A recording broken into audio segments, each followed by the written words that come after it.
നാരായണ നാരായണ നാരായണ നാരായണ നാരായണ നാരായണ നാരായണ യോന്തപ്രവശ്യമമാവജാം സഞ്ജീവയത്യഖിലശക്തിധരാം സധാന്യ അന്യാംശ്ച ഹസ്തചരണശ്രവണത്വഗാദീൻ പ്രാണാൻ നമോ ഭഗവതേ പുരുഷായ തുഭ്യം.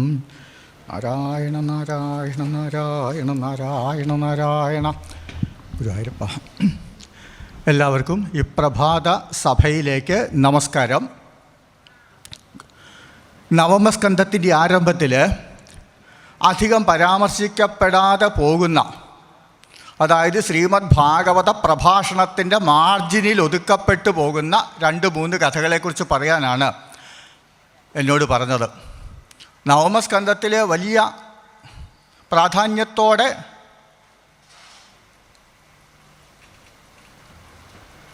പരാമർശിക്കപ്പെടുന്ന ഒരുപാട് കഥകളുണ്ട്. നമുക്കറിയാം, ശ്രീരാമചന്ദ്ര പ്രഭുവിൻ്റെ കഥ വരുന്നത് അവിടെയാണ്. പിന്നെ പരശുരാമൻ്റെ കഥയുണ്ട്, അവതാര കഥ അതിൽ വരുന്നുണ്ട്. രന്തിദേവൻ്റെ കഥ വരുന്നുണ്ട്, ഭഗീരഥൻ്റെ കഥയുണ്ട്, അംബരീഷൻ്റെ കഥയുണ്ട്. അങ്ങനെ അധിക പ്രാധാന്യത്തോടുകൂടി പരാമർശിക്കേണ്ട ഒരുപാട് കഥകളുണ്ട്. എന്നാൽ അക്കൂട്ടത്തിൽ 1-2 അധ്യായങ്ങളിലായിട്ട് കുറേ കഥകൾ സൂചിപ്പിക്കുന്നുണ്ട്. അപ്പോൾ ആ കഥകളെക്കുറിച്ച് അത് വിശദീകരിക്കുന്നില്ല. വിശദീകരിക്കാൻ പോയി കഴിഞ്ഞാൽ ഇവിടെ എങ്ങും നിൽക്കില്ല, അങ്ങനെയാണല്ലോ. അതുകൊണ്ട് അത്തരം കഥകൾ ശക്യതേ വിസ്തരതോ വക്തും, ഇത് വിസ്തരിച്ച് പറയണമെന്നുണ്ടെങ്കിൽ സാധിക്കില്ല എന്നാണ് ഭാഗവതം പോലും പറയുന്നത്. അതുകൊണ്ട് ചുരുക്കത്തിൽ അവിടെ ഇവിടെയുമൊക്കെ ഒന്ന് സ്പർശിച്ച് കഥ പറഞ്ഞു പോകും.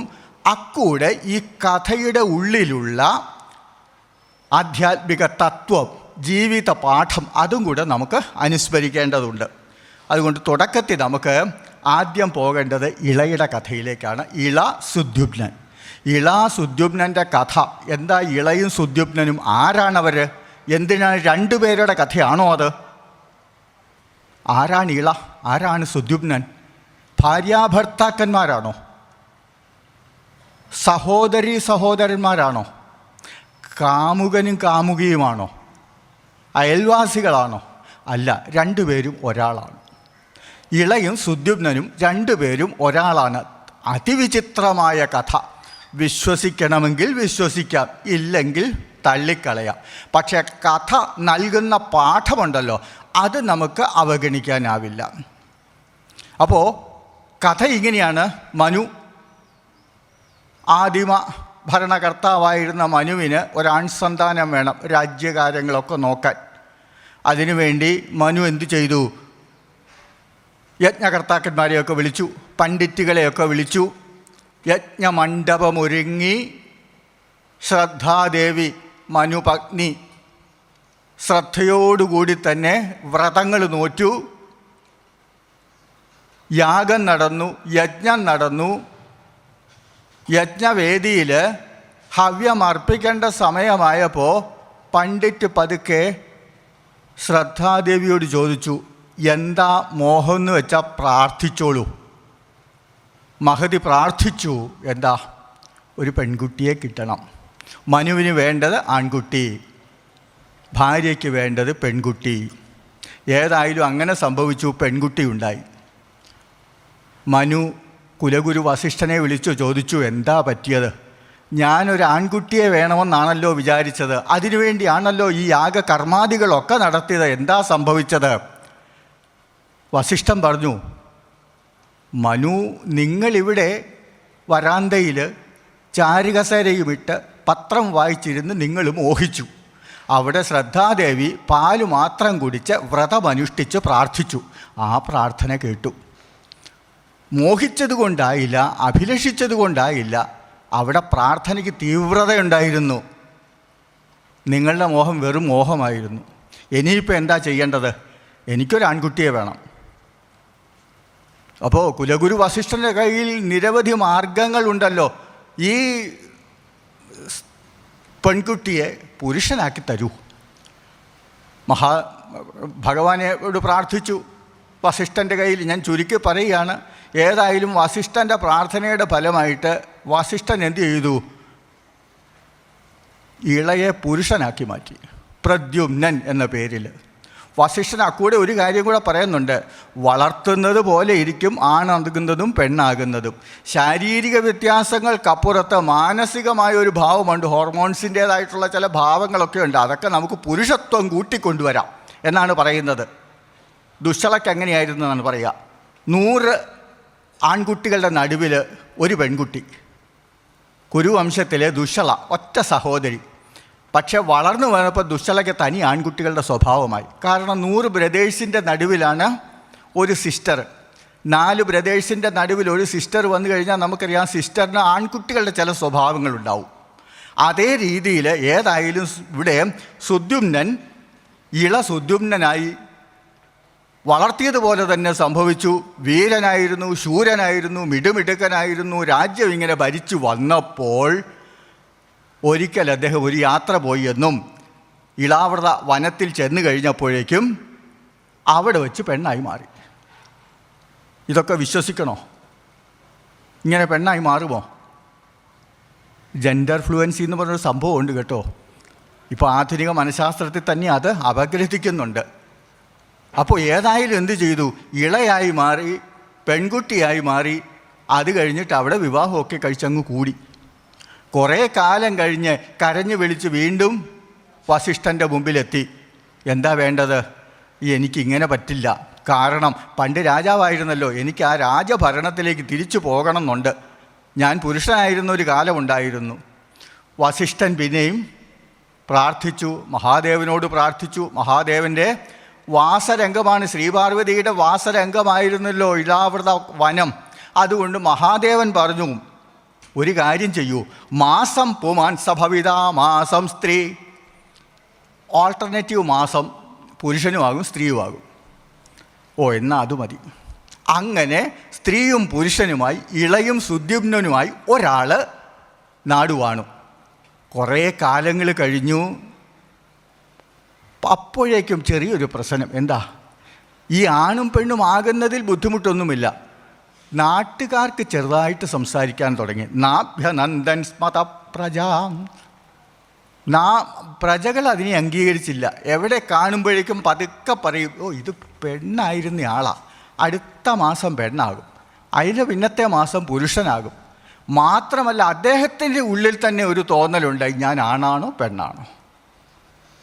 ബസ്സിലൊക്കെ കയറുമ്പോൾ ലേഡീസ് സീറ്റിൽ ഇരിക്കണോ അതോ പുറകിൽ പോയി നിൽക്കണോ, അദ്ദേഹത്തിൻ്റെ ചിന്തയാണ്.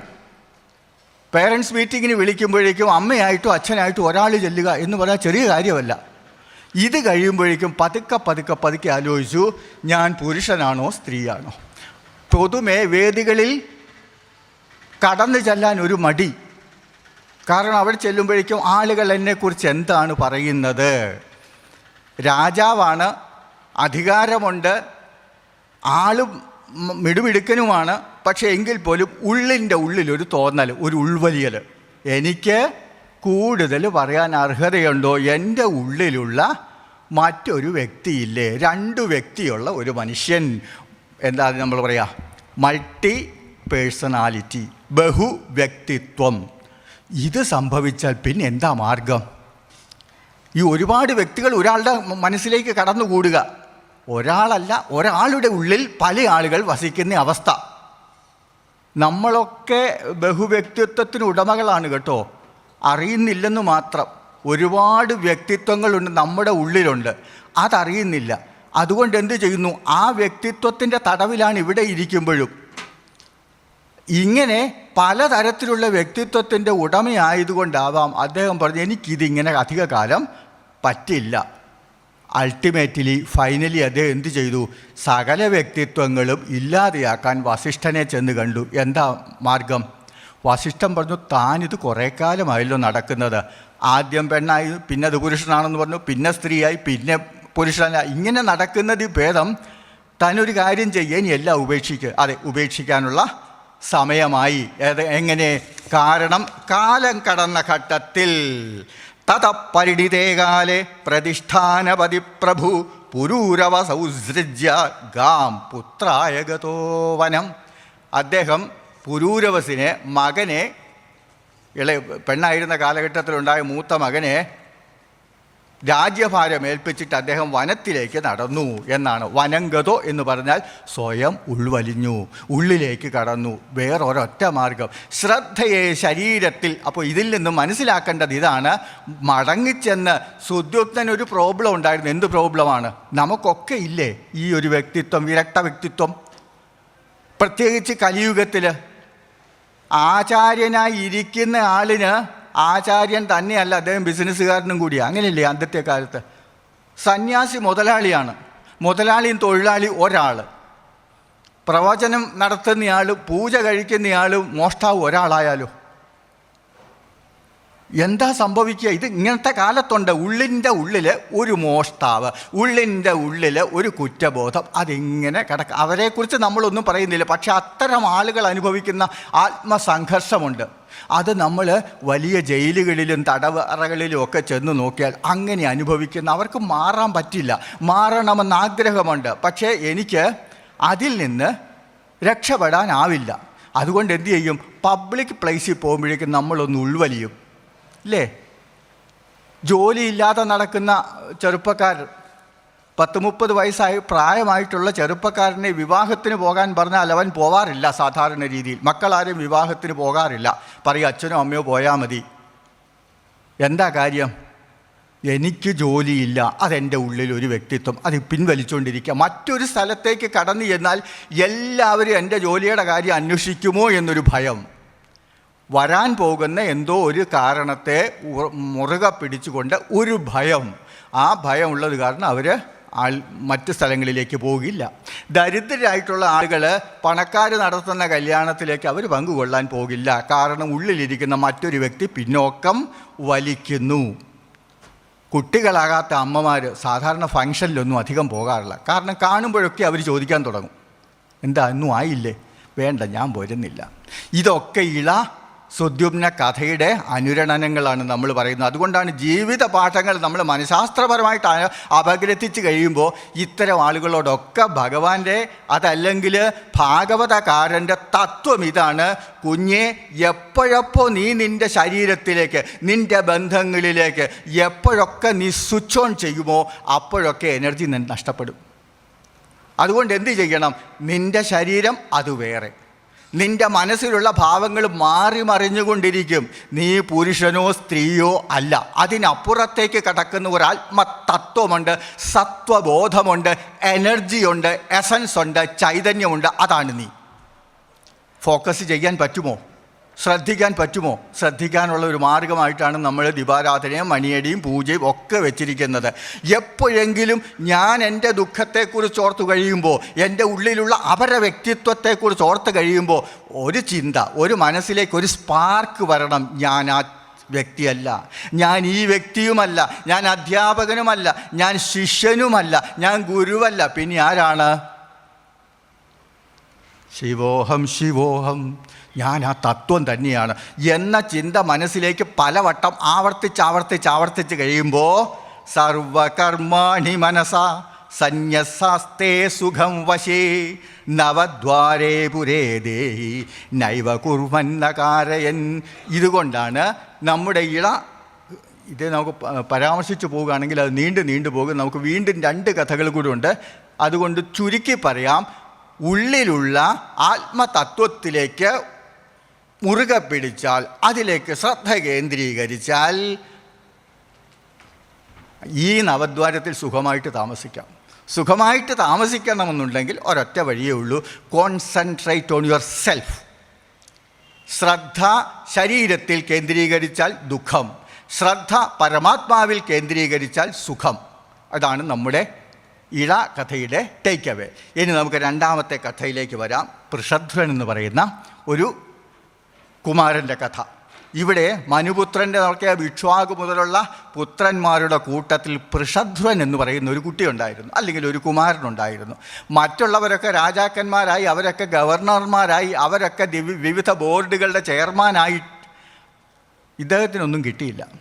അപ്പോൾ പൃഷധ്വനോട് ഗുരു പറഞ്ഞു, നിനക്ക് വേറെ റോളൊന്നും കിട്ടിയില്ലല്ലേ? ഇല്ല, കിട്ടിയില്ല.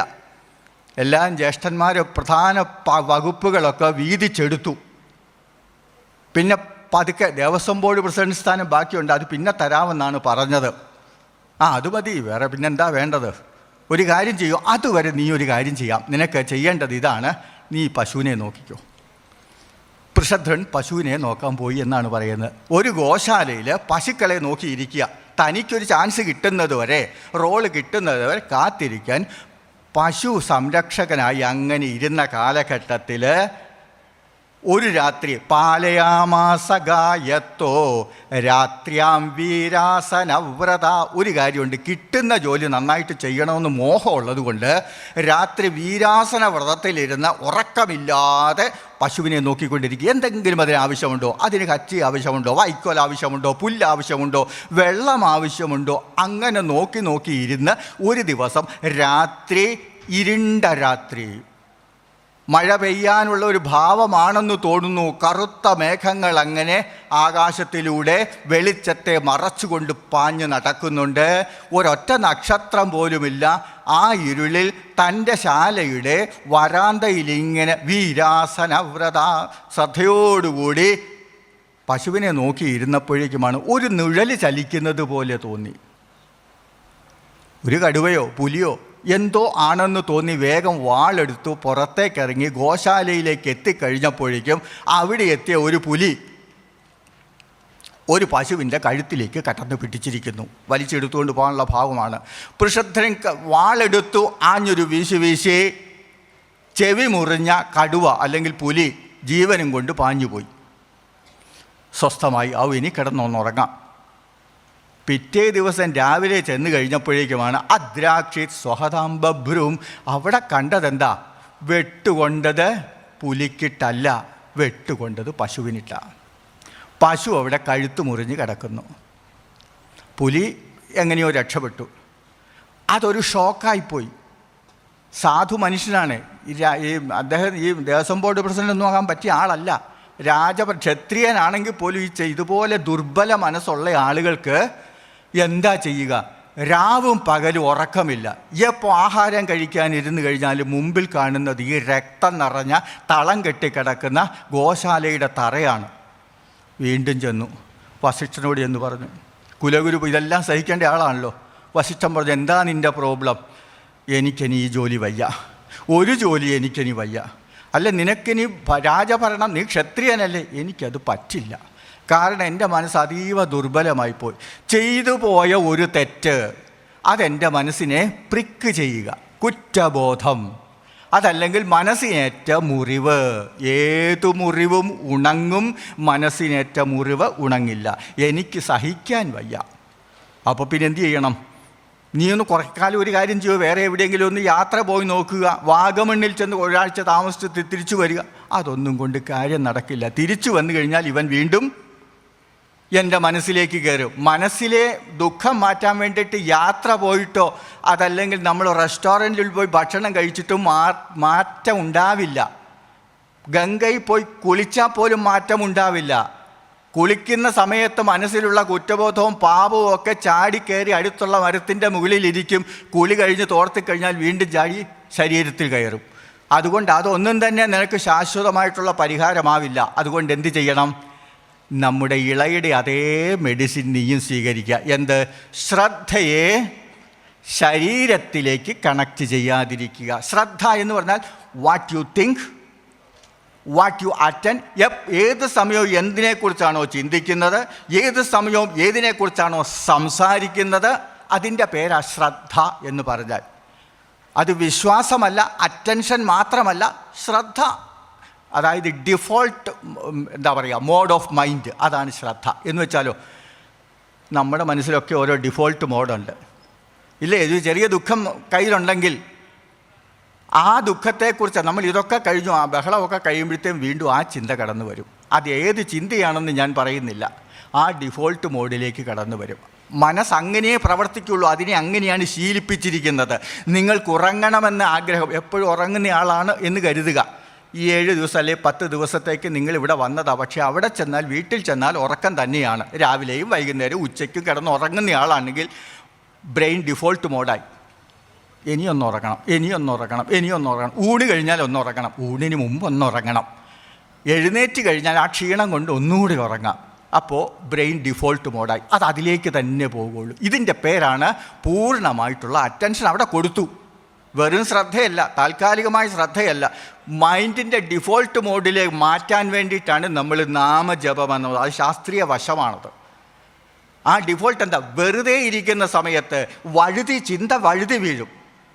ആ വഴുതി വീഴുന്നത് എന്ത് ചെയ്യണം? കൃഷ്ണനിലേക്ക് പോകട്ടെ, ഭഗവാനിലേക്ക് പോകട്ടെ, പരമാത്മാവിലേക്ക് പോകട്ടെ. വെറുതെ അല്പസമയം കിട്ടി, റെസ്റ്റ് കിട്ടി, നേരെ കടന്നു വരികയാണ് അവിടെ ബാലഗോപാലൻ. നേരെ കടന്നു വരികയാണ് അവിടുത്തെ ഓടക്കുഴലിൻ്റെ നാദം. കണ്ണടച്ചു പോകും. എപ്പോൾ നമ്മുടെ കണക്ഷൻ അങ്ങോട്ട് കൊടുക്കുന്നോ എനർജി കയറും. എപ്പോൾ കണക്ഷൻ മറ്റു ബന്ധുക്കളിലേക്ക് കൊടുക്കുന്നോ എനർജി നഷ്ടപ്പെടും. സംശയം ഉണ്ടെങ്കിൽ നമുക്കറിയാം, ക്ഷേത്രത്തിൽ പോയി എനർജി കിട്ടണമെന്നില്ല. ക്ഷേത്രത്തിൽ പോയി നിങ്ങൾ എത്ര പേരെ കാണുന്നു, അവരിൽ നിന്നും എനർജി കിട്ടുന്നുണ്ട്, അങ്ങോട്ട് പോകുന്നുമുണ്ട്, അല്ലേ? ഈ ഒരു 3/4 മണിക്കൂർ മുമ്പാണ്, അദ്ദേഹം ഇവിടെ ഇരിപ്പുണ്ടോ ഇരിപ്പില്ലെന്നുള്ള വിശ്വാസത്തിൽ ഞാൻ പറയുകയാണ്, ഒരു 3/4 മണിക്കൂർ മുമ്പ് ഇവിടെ ഞാൻ തൊഴാനായിട്ട് എന്ന് കഴിഞ്ഞപ്പോഴേക്കും ഒരാൾ ഓടി വന്നിട്ട് പറഞ്ഞു, ഞാനിങ്ങനെ നോക്കി നടക്കായിരുന്നു ഇവിടെ ഉണ്ടെന്ന് കേട്ടിട്ട്. അപ്പോഴേ ഞാൻ തിരക്കിട്ടാണ് വന്നിരിക്കുന്നത്, എറണാകുളത്തു നിന്നാണ് വരുന്നത്, മകൾ ഓസ്ട്രേലിയക്ക് പോകുന്നു, മകളെ ഓസ്ട്രേലിയക്ക് കയറ്റി അയക്കണം, മകൻ അടുത്ത ആഴ്ച UK നിന്ന് വരുന്നുണ്ട്, മകന് കുറച്ച് ഇതെല്ലാം കൂടെ പറഞ്ഞ് അദ്ദേഹം പോയി. ഞാൻ ആലോചിച്ചു, ഇത് പറയാനാണോ അദ്ദേഹം കാത്തു നിന്നത്? എനിക്കതുകൊണ്ട് എന്ത് കിട്ടി? അദ്ദേഹത്തിന് എന്ത് കിട്ടി? മോഡ് അതാണ്, ബ്രെയിനിൻ്റെ മോഡ് അത്. ആരെ കണ്ടു കഴിഞ്ഞാലും നമ്മുടെ വീട്ടിലുള്ള കാര്യങ്ങൾ മുഴുവൻ പറഞ്ഞു. എനിക്ക് സമാധാനമായില്ല അമ്മേ, സമാധാനമായിട്ടില്ല. അത് നിങ്ങളുടെ ബ്രെയിനിന് വീണ്ടും വീണ്ടും വീണ്ടും വയറ് ചെയ്ത് ആ സ്വഭാവം അണ്ടർലൈൻ ചെയ്ത് വെക്കുക, പിന്നെ അത് മാറില്ല. അതുകൊണ്ട് വെറുതെ ഇരിക്കുന്ന സമയത്തൊന്ന് ആലോചിച്ച് നോക്കുക, എൻ്റെ മൈൻഡിൻ്റെ ഡിഫോൾട്ട് മോഡ് എന്താണ്, അതിനെ എടുത്ത് മാറ്റുക. ആ തരത്തിലേക്കാണ് പൃഷധ്വനോട് എന്തു ചെയ്തു? വസിഷ്ഠൻ പറഞ്ഞു, നീ ഭാവി കൂലിപ്പണിക്കാരനാകുമെന്നാണ് അടുത്ത ജന്മങ്ങളിൽ എന്നാണ് പറയുന്നത്. കാരണം ഈ പശുഹത്യ ചെയ്തില്ലേ, പശുഹത്യ ചെയ്തത് മാത്രമല്ല, ചെയ്തു എന്നുള്ള കുറ്റബോധം നിന്നെ അനുനിമിഷം വേട്ടയാടിക്കൊണ്ടിരിക്കുകയാണ്. You won't be saved from this pathetic condition. അത് ജീവിതം മുഴുവനുണ്ട്. ഏതെങ്കിലും ഒരു തെറ്റ് ചെറുപ്പത്തിൽ എന്തെങ്കിലും ചെയ്തിട്ടുണ്ടെങ്കിൽ, മനസ്സിനകത്ത് കിടപ്പുണ്ടെങ്കിൽ, അതിനെ അതിജീവിക്കാനുള്ള ഒരൊറ്റ മാർഗമാണ്, വീണ്ടും പറയുന്നു, ശ്രദ്ധയെ സ്വരൂപത്തിലേക്ക് കണക്റ്റ് ചെയ്യുക. ശ്രദ്ധയെ ശരീരത്തിലേക്ക് കണക്റ്റ് ചെയ്യരുത്. ശ്രദ്ധ എന്ത് ചെയ്യണം? അങ്ങോട്ട് എടുത്തു മാറ്റുക. ശല്യവും വിഷമവും ദുഃഖവും ഒക്കെ വരുമ്പോഴേക്ക് കണക്ഷൻ അങ്ങോട്ട് കൊടുക്കുക. മള്ളിയൂരിൻ്റെ ജീവിതത്തിൽ അങ്ങനെ സംഭവിച്ചിട്ടുണ്ട്. മള്ളിയൂരിൻ്റെ ഭാര്യ മരിച്ച വാർത്ത ആരോ വന്നു പറഞ്ഞ് കേട്ട നിമിഷം ഡിഫോൾട്ട് മോഡാണെങ്കിൽ, അയ്യോ ദൈവമേ ഞാൻ എന്ത് ചെയ്യുമെന്ന് പറഞ്ഞ് നിലവിളിച്ചേനെ. അദ്ദേഹത്തിൻ്റെ മൈൻഡിൻ്റെ ബ്രെയിനിൻ്റെ ഡിഫോൾട്ട് മോഡ് അതല്ല, നാരായണ നാരായണ എന്ന മന്ത്രമാണ്. അതുകൊണ്ട് എന്തു ചെയ്തു? ഒരു ഷോക്കുണ്ടായി ആദ്യം. ആ ഷോക്ക് 1 നിമിഷം, 2 നിമിഷം, 5 മിനിറ്റ് ചിലപ്പോൾ ആ ഷോക്ക് ഉണ്ടാകും. ചിലപ്പോൾ ഒന്ന് കണ്ണിൽ ജലം നിറഞ്ഞെന്ന് വരും. അത് കഴിഞ്ഞപ്പോഴേക്കും അദ്ദേഹം നേരെ ബെഡിൻ്റെ മുകളിലേക്ക് കയറി ചമ്രം പടഞ്ഞു നാരായണ നാരായണ നാരായണ ജപിച്ചു. പിന്നെ നാരായണ മന്ത്രം ഷോക്ക് അബ്സോർബറാണ്. ബാക്കിയുള്ള ഷോക്കൊക്കെ നാരായണ വലിച്ചെടുക്കും, ഒപ്പ് കടലാസ് മഷി വലിച്ചെടുക്കുന്നത് പോലെ. അതുകൊണ്ടാണ് പറയുന്നത്, അനുശോചിതും ന അർഹസി. നിനക്ക് അനുശോചിക്കാൻ ഒരർഹതയില്ല, അവകാശമില്ല. നിനക്കതിൻ്റെ റൈറ്റല്ല. നിനക്ക് ദുഃഖിക്കാൻ അവകാശമില്ല. ഏത് നിമിഷം നിങ്ങൾ ദുഃഖിക്കുന്നു. 1008 തവണ നാമം ജപിച്ചിട്ട് നിമിഷം ദുഃഖിച്ചാൽ 1008 തവണത്തെ നാമം ഡെലീറ്റഡ്. അതുകൊണ്ട് I am happy. Why are you happy? I am happy because I am happy. അതാണ് എൻ്റെ കാരണം. എന്തുകൊണ്ട് സന്തോഷമുണ്ടാകും? കാരണം ചോദിച്ചാൽ, സന്തോഷത്തിന് എനിക്കൊരു ബാഹ്യ ഘടകത്തിൻ്റെയും ആവശ്യമില്ല. ഞാൻ സന്തോഷവാനാണ്. അതെനിക്ക് രാവിലെ തൊഴാൻ പറ്റിയത് കൊണ്ടോ, രാവിലെ ഇഡ്ഡലിയും ദോശയും ഒന്നിച്ച് കഴിച്ചത് കൊണ്ടോ ഒന്നുമല്ല. ഞാൻ ഹാപ്പിയാണ്. ബിക്കോസ് എന്നെ ജനിപ്പിച്ചിരിക്കുന്നത് അങ്ങനെയാണ്. എൻ്റെ ബ്രെയിനിൻ്റെ ഡിഫോൾട്ട് മോഡ് അതാണ്. വെറുതെ ഇരിക്കുന്ന സമയത്തൊക്കെ ഞാൻ ശാന്തരാകും, ഞാൻ ഹാപ്പിയാകും. ഹാപ്പിനെസ്സിന് 4 തലങ്ങളുണ്ടെന്നാണ് പറയുന്നത്. അത് നമുക്ക് വേറൊരു അവസരത്തിൽ പറയാം. ഏതായാലും ഈ സന്തോഷത്തിൻ്റേതായിട്ടുള്ളൊരവസ്ഥ, ശാന്തിയുടേതായിട്ടുള്ളൊരവസ്ഥ വരണമെന്നുണ്ടെങ്കിൽ എന്ത് ചെയ്യണം? നീ ഈ ദുഃഖം അങ്ങോട്ട് സ്വീകരിക്കുക. നീ ശൂദ്രനായിട്ടും മാറും. ശൂദ്രൻ എന്നുള്ള അർത്ഥത്തിൽ മറ്റാളുകൾക്ക് വേണ്ടി ജോലി ചെയ്യുന്ന ആളുകളെയാണ് ശൂദ്രൻ എന്ന വാക്കുകൊണ്ട് ഉദ്ദേശിക്കുക. Those who are devoted to their work only under others guidance. വേറെ ആളുകളുടെ ഇത് ശമ്പളം മേടിച്ച് ജോലി ചെയ്യുന്ന അവസ്ഥ. നമ്മളൊക്കെ അങ്ങനെയാണല്ലോ. റിട്ടയർമെൻറ്റ് കഴിഞ്ഞിട്ടാണ്, എന്നാലും ആ ശമ്പളത്തിലാണ് ഇപ്പോഴും ജീവിക്കുന്ന പെൻഷൻ. അതുകൊണ്ട് നമുക്കൊക്കെ ആ ഒരു മെൻറ്റാലിറ്റിയാണുള്ളത്. അതിൽ നിന്ന് മാറണമെന്നുണ്ടെങ്കിൽ വാസുദേവേ ഭഗവതി സർവാത്മനി പരേ മലേ ഏകാന്തിത്വം ഗതോ ഭക്ത്യ സർവഭൂത സുഹൃത്സമാ. ഭഗവാനിലേക്ക് കണക്ഷൻ കൊടുക്കുക, സർവഭൂത സുഹൃത്തായിട്ട്. നമുക്ക് ശത്രുതയില്ല. ശത്രുത വീണ്ടും പ്ലഗിൻ്റെ കണക്ഷൻ അങ്ങോട്ട് കൊടുക്കുക. സ്നേഹം, അമിത സ്നേഹം പ്ലഗ് അങ്ങോട്ട് കൊടുക്കുക. മറ്റു ബന്ധുക്കളിലോ മറ്റ് ജനങ്ങളിലോ സുഹൃത്തുക്കളിലോ അത് വ്യവഹാരങ്ങളിലോ ഭൗതിക വസ്തുക്കളിലോ കണക്ഷൻ കൊടുക്കാൻ യു എൻജോയ്. നിങ്ങൾ അതൊക്കെ കൊണ്ട് നടന്നോളൂ. മൊബൈൽ ഫോൺ പോലെ. മൊബൈൽ ഫോൺ ഡിഫോൾട്ട് മോഡാണ് കേട്ടോ ബ്രെയിനിൻ്റെ. ഇപ്പോൾ തോന്നുന്നില്ലേ വെറുതെ കൈ അങ്ങോട്ട് എടുത്തിട്ട് ഒന്നും നോക്കുക. ഒരു ന്യൂസ്, ഒറ്റ ന്യൂസ് ഒന്ന് നോക്കുന്നേ ഉള്ളൂ. അത് നോക്കി, രണ്ടാമത്തെ നോക്കി, മൂന്നാമത്തെ നോക്കി, നാലാമത്തെ നോക്കി, പിന്നെ മറന്നുപോയി, പിന്നെ അതിൽ തന്നെ മുഴുകിയിരുന്നു. ആ ഡിഫോൾട്ടാണ് നമ്മൾ ബ്രേക്ക് ചെയ്യേണ്ടത്. അതിനൊരൊറ്റ വഴിയാണ് ഇവിടെ ഭഗവാനിലേക്ക് ലയിക്കുക. എല്ലാം മറന്നുപോകും. ഭവാംബുധിർ വത്സ പദം പരം പദം പദം പദം യദ്വിപദാം ന തേഷാം. പദം പദം, എവറി സ്റ്റെപ്പ്. നിനക്കുണ്ടാകുന്ന സകല എന്താ പറയുക നെഗറ്റീവ് ക്വാളിറ്റീസിനെയും ഭഗവാൻ എന്ത് ചെയ്തു? വഴി മാറ്റി വഴി മാറ്റി വഴി മാറ്റി നിന്നെ കൊണ്ടുപോയിക്കോളും. ഒറ്റ കാര്യം ചെയ്താൽ മതി, പ്ലഗിൻ്റെ കണക്ഷൻ അങ്ങോട്ട് കൊടുക്കുക. മൂപ്പര് പിന്നെ കൊണ്ടുപോകും. പിന്നെ വത്സവത നമുക്ക് ബോറടി ഇല്ലെന്നാണ് പറയുന്നത്. ഇതാണ് പൃഷധ്വൻ പഠിച്ചത്. നമുക്കും ഇതിനകത്തുനിന്ന് പഠിക്കാൻ ഒരുപാട് കാര്യങ്ങളുണ്ട്. ഞാനിതാണ് പറയുന്നത്, ഈ ചെറിയ ചെറിയ കഥകളിൽ, കുഞ്ഞ് കഥയാണെന്ന് വിചാരിച്ച് നമുക്കതിനെ അവഗണിക്കാനാവില്ല. ആവശ്യമില്ലാത്ത ഒരു കാര്യവും ഭാഗവതം പറഞ്ഞിട്ടില്ല. ഇതിൽ ഭാഗവതം പറഞ്ഞിരിക്കുന്ന ഈ കഥയിൽ ഒളിച്ചിരിക്കുന്ന ഒരു തത്വം, ജീവിത തത്വം, ഇത് തന്നെ ആധ്യാത്മിക തത്വവും. ഇനി നമുക്ക് ആ മൂന്നാമത്തെ കഥയിലേക്ക് പോകാം. സമയം നോക്കി വേണം. ഇനിയിപ്പോൾ അവശേഷിക്കുന്നത് 18 മിനിറ്റ്. അപ്പോൾ 12 മിനിറ്റ് കൊണ്ട് നമുക്ക് ഈ ഒരു കഥയും കൂടെ ഒന്ന് പരാമർശിക്കാം. സുകന്യ എന്നൊരു മനുപുത്രൻ്റെ തന്നെ, മനുവംശമാണ് പറഞ്ഞു പോകുന്നത്. മനുപുത്രൻ, ഒരു ശര്യാദി എന്ന് പറഞ്ഞ ഒരു രാജാവ്. ഈ രാജാവിൻ ബ്രഹ്മിഷ്ഠനാണ്, തത്വജ്ഞാനിയാണ്. ആനർത്തൻ എന്ന് പറയുന്ന മഹാവീരൻ്റെ പിതാവാണ്.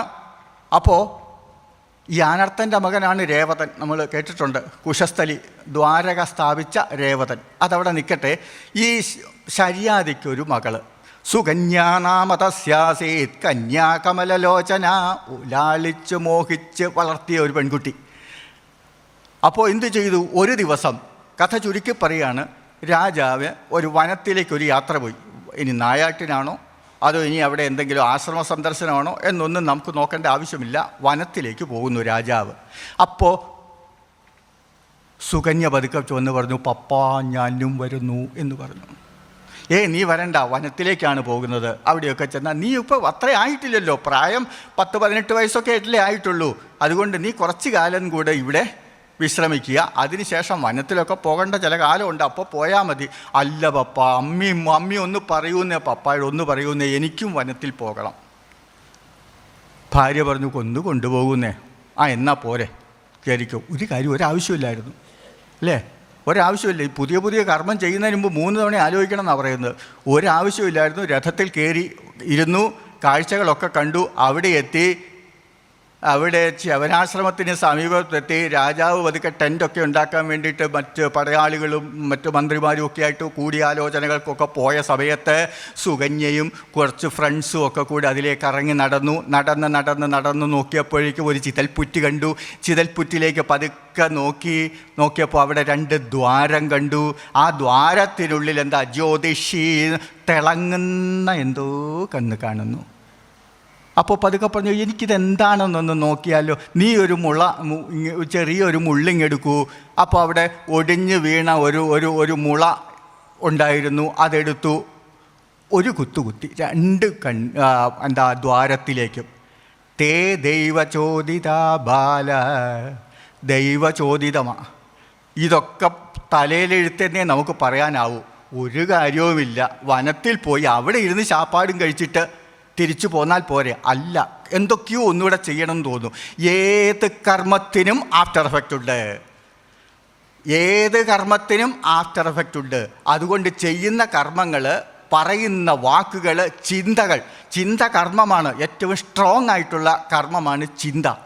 ഇതിനൊക്കെ ആഫ്റ്റർ എഫക്റ്റ് ഉണ്ട്. പാവം ഇവിടെ 2 ദ്വാരത്തിലും കുത്തിക്കഴിഞ്ഞപ്പോൾ ജ്യോതിഷീ കണ്ഠകേന വൈ അവിദ്യാൻമുഗ്ധഭാവേന സുസ്രാവാസൃക്തതോബഹി. അവിടുന്ന് 2 ദ്വാരത്തിൽ നിന്നും പുറത്തേക്ക് ചീറ്റി വന്നത് ചോരയാണ്, രക്തമാണ്, ചുവന്ന നിറത്തിലുള്ള കട്ടച്ചോര. ഇത് പുറത്തേക്ക് വന്നു. കുട്ടി ഭയന്നു, മാറി നിന്നു. രാജാവ് ഓടി വന്നു. എന്തൊക്കെയോ ദുശകനങ്ങൾ കണ്ട് രാജാവ് ഓടി വന്നു. നോക്കിയപ്പോഴേക്ക് അവിടെ നിൽക്കുന്നു മെലിഞ്ഞുണങ്ങിയ ഒരു മഹാമുനി. ആരാ? സാക്ഷാൽ ശവനൻ, സൺ ഓഫ് ഭൃഗു. സാധാരണ മനുഷ്യനല്ല. കുഞ്ഞായിരുന്ന കാലഘട്ടത്തിൽ ഒരൊറ്റ നോട്ടം കൊണ്ട് രാക്ഷസനെ ഭസ്മമാക്കിയ, എന്താ പറയുക, കോപിഷ്ഠനായിട്ട് എന്ന് പരക്കെ പറയപ്പെടുന്ന ഒരു മുനി, ച്യവനൻ. രാജാവ് തൊഴുതു. അയ്യോ ക്ഷമിക്കണേ, ഒരു അബദ്ധം പറ്റിയതാണ്. എൻ്റെ മകൾ വാക്കുകൾ പുറത്തേക്ക് വരുന്നില്ല. ച്യവനൻ പതുക്കെ ഒരു ചോദ്യം ചോദിച്ചു. മകളെന്ന് പറഞ്ഞാൽ കുട്ടിയാണോ? അല്ലല്ല, കുട്ടിയല്ല, അവൾക്ക് വിവാഹപ്രായമായി, ഇതാ അങ്ങയ്ക്ക് തന്നേക്കാം. മുനി ചോദിച്ചിട്ടൊന്നുമില്ല. ച്യവനൻ പറഞ്ഞില്ല എനിക്ക് തരാനോ ഞാൻ വിവാഹം കഴിക്കാവുന്ന ഒന്നും പറഞ്ഞില്ല. ഇദ്ദേഹം അങ്ങോട്ട് പരിഭ്രമം കൊണ്ട് പറഞ്ഞതായിരിക്കാനേ നിവൃത്തിയുള്ളൂ. കാരണം ച്യവന മഹർഷിയുടെ ഒരു ശാപം താങ്ങാനുള്ള കരുത്ത് തനിക്കോ തൻ്റെ കുടുംബത്തിനോ കൊട്ടാരത്തിനോ രാജ്യത്തിനോ ഇല്ല. അതുകൊണ്ട് എന്ത് സംഭവിച്ചു? ഈ പെൺകുട്ടി ഞാൻ അതിനു വേണ്ടിയിട്ട് വരണതാണ്, അങ്ങേ കണ്ടപ്പോൾ ഭാഗ്യം, ഇതാ ഭാര്യയായിട്ട് സ്വീകരിച്ചോളൂ. വെറുതെ കൊട്ടാരത്തിൽ TV കണ്ടിരുന്ന പെൺകുട്ടി വനം കാണാൻ വന്നു. ആവശ്യമില്ലാത്ത പ്രവൃത്തി ചെയ്തു. ദൈവചോദിത. ഇതാ മെലിഞ്ഞുണങ്ങി വൃദ്ധനായിരിക്കുന്ന ഒരു മുനിയുടെ ഭാര്യയുമായി. നടുങ്ങിയോ സുകന്യ? അറിയില്ല. ഞെട്ടിപ്പോയോ? കരഞ്ഞോ? അതിനെക്കുറിച്ചൊന്നും പരാമർശമില്ല. ഏതായാലും താഭിപ്രായമജ്ഞായ പ്രാദാദുഹിതരം മുനേ. ഇത് തലയിലെഴുത്ത അല്ലേ? അമ്പലത്തിൽ ചെല്ലുമ്പം അകത്ത് നിന്ന് തിരുമേനി ഇലക്കീറിയിൽ കൊണ്ടുതരുന്ന പ്രസാദം പോലെ ആ വിധി ഇങ്ങ് സ്വീകരിച്ചു. ഇനിയിപ്പോൾ ചെയ്യേണ്ടത് എന്താ? ഈ മുനിയെ ശുശ്രൂഷിക്കുക. വിഷമമുണ്ടോ മോളെ? ഒന്നുമില്ല അച്ഛാ, ഞാൻ കൊട്ടാരത്തിലേക്ക് പോയി അവിടുന്ന് നമുക്ക് നിനക്ക് കഴിയാനുള്ള കുറച്ച് ഡ്രസ്സും ഐറ്റംസും ഒക്കെ അയക്കട്ടെ. ഒരു 10,000 സാരി, കുറേ തോഴിമാർ. ഒന്നും വേണ്ട അച്ഛാ, ഞാനിവിടെ ഈ മുനിയോടൊപ്പം കഴിയാനാണ് തീരുമാനിച്ചിരിക്കുന്നത്.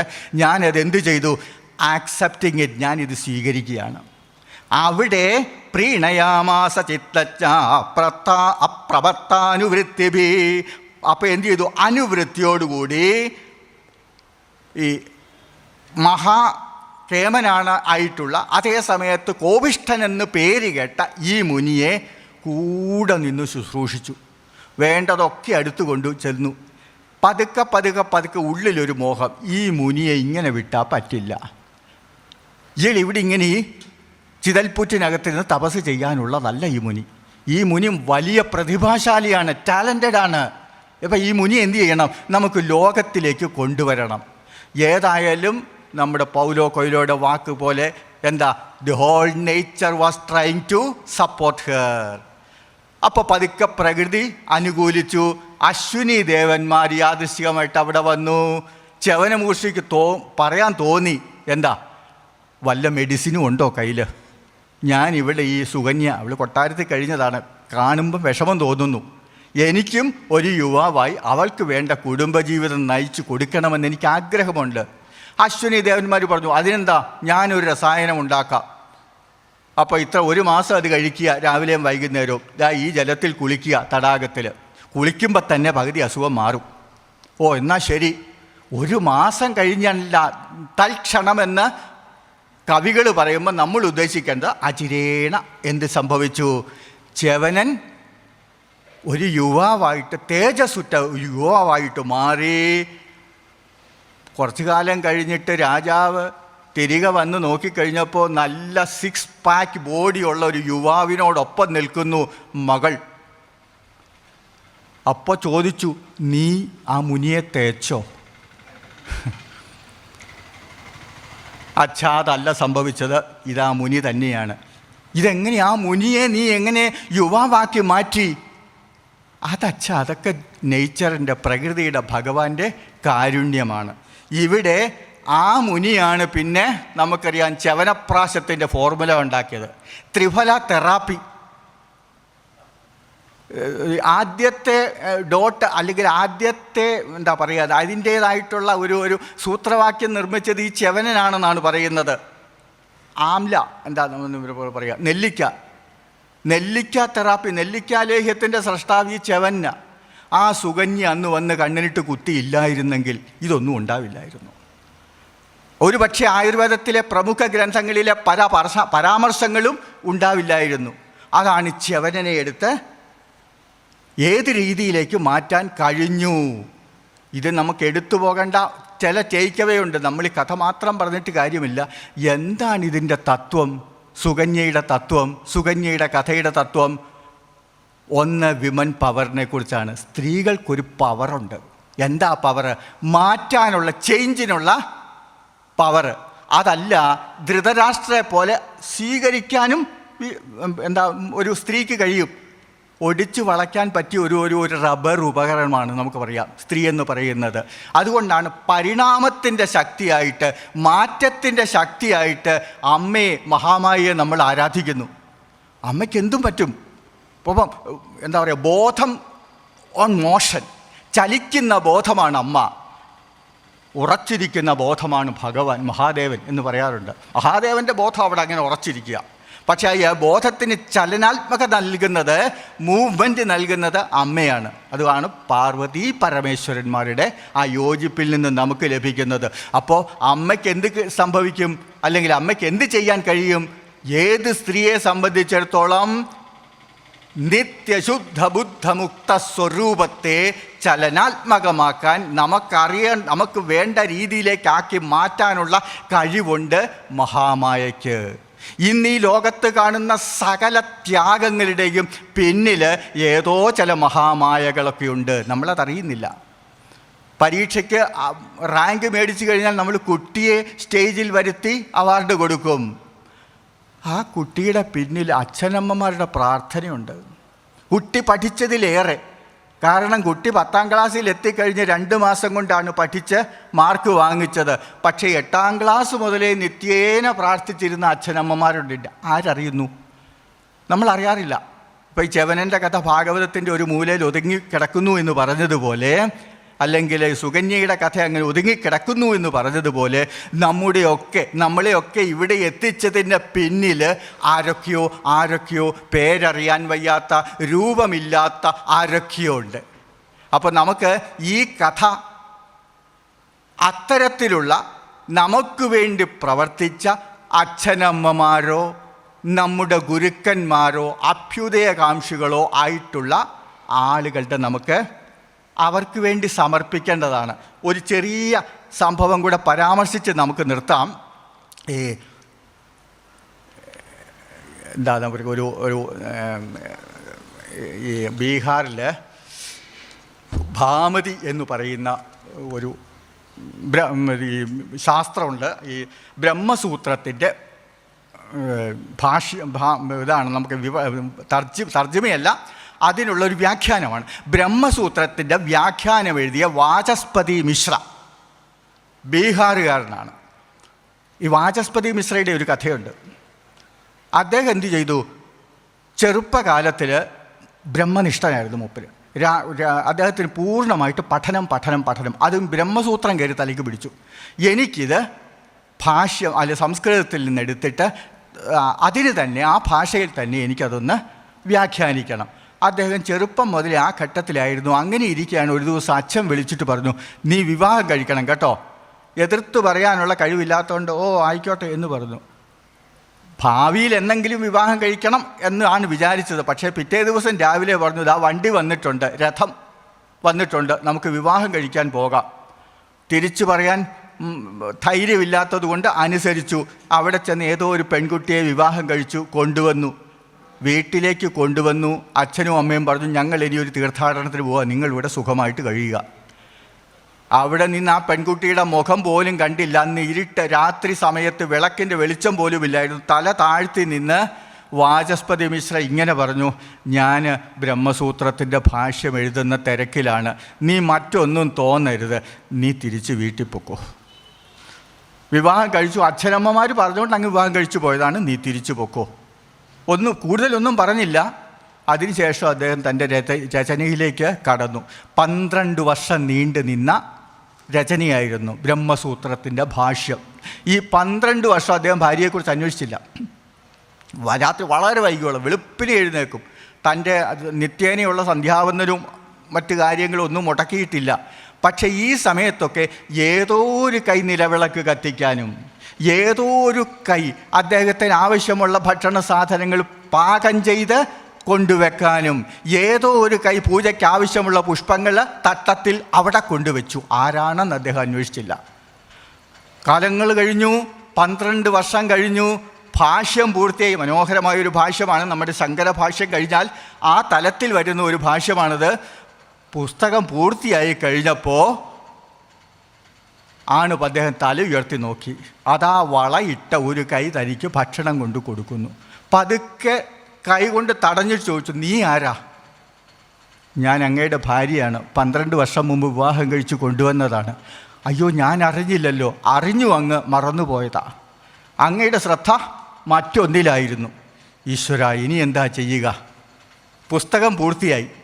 പക്ഷേ പൊന്നു പെണ്ണെ മഹതി, ഒരു കാര്യം ആലോചിക്കണം. ഈ പുസ്തകം പൂർത്തിയായി കഴിഞ്ഞാൽ അന്ന് ഞാൻ ഇവിടെ ഈ ഇഹലോക ജീവിതം അവസാനിപ്പിക്കും. അതല്ലെങ്കിൽ ഞാൻ സന്യാസത്തിലേക്ക് പോയി, മറ്റൊരു ജന്മമാണല്ലോ, സന്യാസത്തിലേക്ക് പോകും എന്ന് പ്രതിജ്ഞ ചെയ്താണ് ഞാൻ ഈ പുസ്തകം എഴുതിക്കൊണ്ടിരുന്നത്. ഞാൻ നിൻ്റെ കാര്യം മറന്നുപോയി. അത് സാരമില്ല, അങ്ങയുടെ നിശ്ചയം പോലെ, ഇഷ്ടം പോലെ പ്രവർത്തിക്കുക. അങ്ങ് പുസ്തകം പൂർത്തിയാക്കിയല്ലോ, അതുകൊണ്ട് ഞാനിവിടെ അങ്ങയെ എങ്ങനെ പരിചരിച്ചിരുന്നോ അതുപോലെ ഞാൻ ഈശ്വര പരിചരണവുമായിട്ട് ബാക്കി കാലം കഴിഞ്ഞോളാം. ഞാൻ അങ്ങയുടെ നിശ്ചയത്തിൽ കയറി ഇടപെടാനോ അതിനെ നിഷേധിക്കാനോ അതിന് പ്രതികൂലം ചെയ്യാനോ ഞാൻ ഭാവമില്ല. അങ്ങയുടെ ഇഷ്ടം പോലെ നടക്കട്ടെ. ഏതായാലും കുറേ നേരം നോക്കി നിന്നു. കണ്ണ് നിറഞ്ഞു. കുറേ നേരം കരഞ്ഞു. ഭാര്യ പറഞ്ഞു, എന്നെ പ്രതി 2 തുള്ളി കണ്ണുനീരങ്ങയുടെ ഈ വിശ്വപ്രസിദ്ധനായിട്ടുള്ള മിശ്രയുടെ കണ്ണിൽ നിന്നും 2 തുള്ളി കണ്ണുനീര് വീണല്ലോ, എനിക്കത് മതി. ഞാനിവിടെ ആ ഒരു നിർവൃതിയിൽ കഴിഞ്ഞോളാം. വാചസ്പതി മിശ്ര ഒരു കാര്യം ചെയ്തു. ബ്രഹ്മസൂത്രത്തിൻ്റെ ഭാഷ്യത്തിന് ഭാര്യയുടെ പേര് ആരും കൊടുത്തിട്ടില്ല, അതിലൊരർത്ഥവുമില്ല. ആ പുസ്തകത്തിൻ്റെ പേരാ ഭാമതി. ഇന്ന് അവൈലബിളാണ്. ഭാമതി എന്ന പുസ്തകത്തിൻ്റെ പേര് കൊടുത്തു. എന്തിനാ? എനിക്ക് വേണ്ടി അറിയപ്പെടാതെ ഇരുട്ടിൽ എനിക്ക് സേവനം ചെയ്ത എൻ്റെ ഭാര്യയ്ക്ക് ഇതിനപ്പുറത്തേക്ക് എനിക്ക് വേറൊന്നും നൽകാൻ ഞാൻ ശക്തനല്ല. സുകന്യയുടെ കഥയും പറയുന്നത് അതാണ്. ച്യവനൻ എന്ന് പറയുന്ന ഒരു മഹർഷിയെ വിശ്വപ്രസിദ്ധനാക്കിയതിൻ്റെ പിന്നിലുള്ള തേങ്ങുന്ന കഥയാണ് സുകന്യയുടെ കഥ. കഥ എത്ര മനോഹരമാണ്! ശ്രീമദ് ഭാഗവതത്തിലെ ഓരോ കഥയിലെയും പിന്നിലേക്ക് നമുക്ക് നോക്കിക്കഴിയുമ്പോഴേക്കും ഇതാണ് മനസ്സിലാക്കുക. നിൻ്റെ ശ്രദ്ധ ശരീരത്തിലേക്കും ബന്ധുക്കളിലേക്കും വീട്ടിലേക്കും വീട്ടുജോലിയിലേക്കും രാഷ്ട്രീയത്തിലേക്കും യൂട്യൂബിലേക്കും പ്ലഗ് ചെയ്ത് കഴിഞ്ഞാൽ ക്ഷണം പ്രതി നിൻ്റെ ഊർജം നഷ്ടപ്പെടും. പകരം നിനക്ക് എന്തു ചെയ്യാം? ലോകത്തെ മാറ്റിമറിക്കാനുള്ള ചലനാത്മകമായ ബോധമുണ്ട്. മഹാമായയോട് മുൻപിൽ ചെന്ന് പറയുക, അമ്മേ, എൻ്റെ ശ്രദ്ധ പരിപൂർണമായും അങ്ങയിലേക്ക് നൽകാൻ, ശ്രദ്ധ സ്വരൂപത്തിലേക്ക് ഊന്നാൻ എനിക്ക് ശക്തി തരരുത്. അപ്പോൾ ആ ഒരു പ്രാർത്ഥനയോടുകൂടി നമ്മുടെ പ്രഭാഷണം നമുക്ക് ഇന്നിവിടെ സമാപിക്കാം എന്ന് ഞാൻ വിചാരിക്കുന്നു. 10:30 ശരിയാണല്ലോ സമയം? അപ്പോൾ ഇനി നമുക്ക് സ്വാമിയാരുടെ പ്രഭാഷണമാണ്. അതിലേക്ക് എല്ലാവരെയും സ്വാഗതം ചെയ്തുകൊണ്ട് സർവത്ര ഗോവിന്ദ നാമ സങ്കീർത്തനം ഗോവിന്ദ.